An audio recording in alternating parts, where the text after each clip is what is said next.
오늘 삭개오 말씀으로 저희도 오늘 시작했습니다. 삭개오.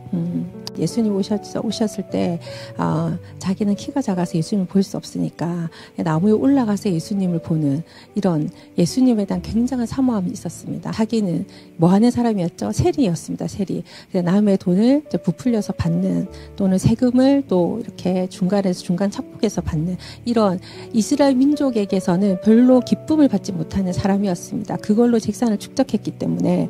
근데 그것이 예수님과 자기의 관계를, 하나님과 자기의 관계를 막는다라고 생각하는 순간에 그는 이것을 자기에게 피해본 사람한테 4배로 보상하겠다는 이야기를 주님께 합니다.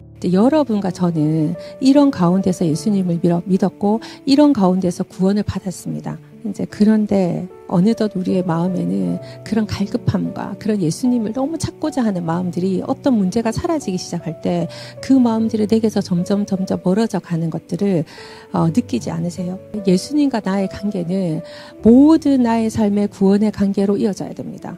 그리고 여러분의 삶의 구원의 사건들이 끝나갈 때, 여러분이 예수님과 동화되고 예수님화 되어 갈 때 여러분은 반드시 또 다른 사람의 구원의 문제에 동참하여서 예수님과 함께 그를 위해서 싸워주는 사람들이 되어야 합니다. 그런데 오늘 왜 베드로 말씀을 저희들이 보게 되었을까요? 왜 베드로의 말씀을? 베드로는 이 삭개오와 같이 예수님이 오라 할 때 자기의 모든 것을 버려두고, 자기의 생업을 버려두고 예수님을 또 따라갔습니다. 그리고 예수님과 함께 그 3년 반의 공생의 기간을 아주 충성스러운 제자로 보냈습니다. 그리고 예수님은 중간중간 자기가 죽을 것을 예언하셨고 다시 살아날 것을 항상 얘기하셨어요. 근데 제자들은 거기에 신경을 쓰지 않았습니다. 자기들은 예수님이 이적과 기적과 표적과 예수님이 이 땅을 변화시킬 거라는 확신 때문에 예수님이 어디에 초점이 있는 걸 잊어버리고 이 땅에서 잘 사는 것만에 이게 포커스를 뒀기 때문에 자기들 예수님이 무슨 말씀을 하시, 전 인류적 구원에 대한 생각이 이들의 머리에 없었어요. 여러분과 저를 좀 돌아보는 시간이 있어야 된다고 생각합니다. 예수님이 생각하시는 구원의 사건과 내가 생각하는 예수님과의 어떤 이 우리의 인간관계들이 어떻게 되어 있는지, 또 내 자녀의 문제와 내 직장의 문제와 내 아내와 남편의 어떤 문제에 예수님 그분의 능력, 그분의 구원이 거기까지인지, 우리가 변화되어서 그 이후에 예수님과 어떤 관계를 맺어 가야 되는지, 어쩌면 우리가 이 베드로의 실수를 할 수 있다는 생각을 해야 합니다. 우리가 삭개오와 같이 처음에 예수님 만날 때는 나의 재산을 전부 다 내놓겠습니다. 4배로 가지겠습니다. 막 이렇게 예수님을 만났는데 우리가 후반부로 가면서 베드로의 모습이 되어가고 있지는 않은지를 생각해 봐야 됩니다. 그리고 결국에는 예수님의 예언대로 베드로는 3번 예수님을 부인하게 되는 사건에 이릅니다. 그래서 심히 통곡했다는 얘기가 나옵니다. 심히 통곡했다. 이가 정말 예수님을 사랑했다고 생각해요. 우리가 예수님을 부인하는 사건들이 있을 수 있겠죠. 여러분 하루를 돌아보십시오.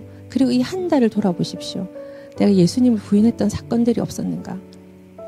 예수님보다 내가 우선에 두었던 어떤 법과 질서가 없었는가? 근데 그때 우리는 베드로처럼 심히 통곡하고 우는 일들이 우리 가운데 있었는가? 예수님에게 혹시 내가 3번 부인한 이런 사건이 없었는가? 우리가 생각해 볼 때 우리에게 이 심히 통곡하는 일들이 있어야 하지 않을까 싶습니다.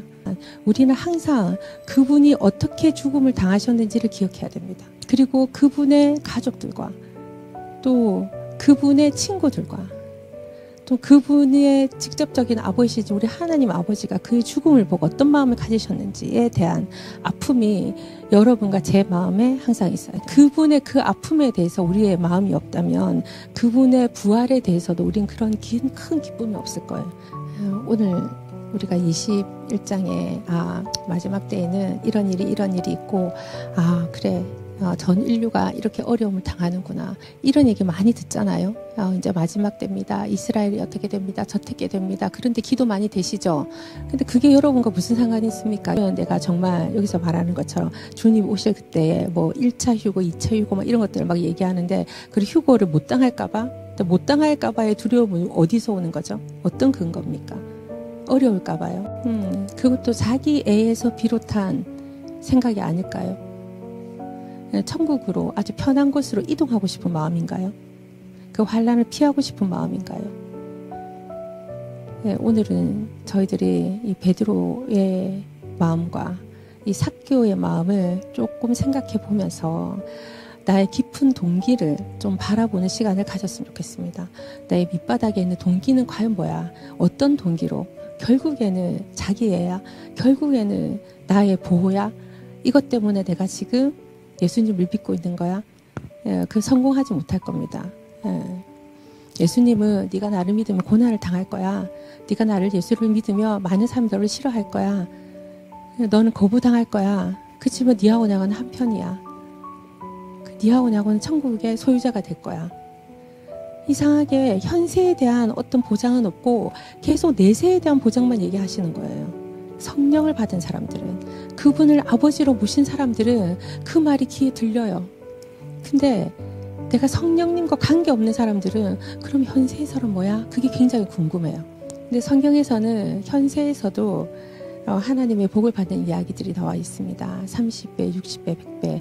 이 땅에서 나를 위해서 자기에게 버린 사람들에게 대한 하나님의 축복된 이야기가 나와 있습니다. 그거는 그 개인에 대한 축복 때문에 하시는 것이 아니라 그 사람이 이 땅에서 하나님 일을 하기 위해서 하나님이 그에게 재원을 주시는 거예요. 그리고 그분에게 상을 주시는 거예요. 그러니까 세상 사람들이 생각하는 자기 유익의 복과는 완전 다른 개념의 복입니다. 이제 이게 헷갈리면은 우리는 예수를 종교적으로 믿을 수도 있고 자기 유익으로 믿을 수 있다는 거죠. 그리고 방향성이 다르기 때문에 내게 다가오는 사건들의 물음표가 너무 많이 던져질 거예요. 오늘 여러분과 제가 이 문제에 대해서 좀 심각하게 생각을 해보시고 또 우리가 하나님한테 애통해야 될 그런 일들에 대해서는 주님과 1대1로 애통하는 시간들을 가지시기를 축복합니다.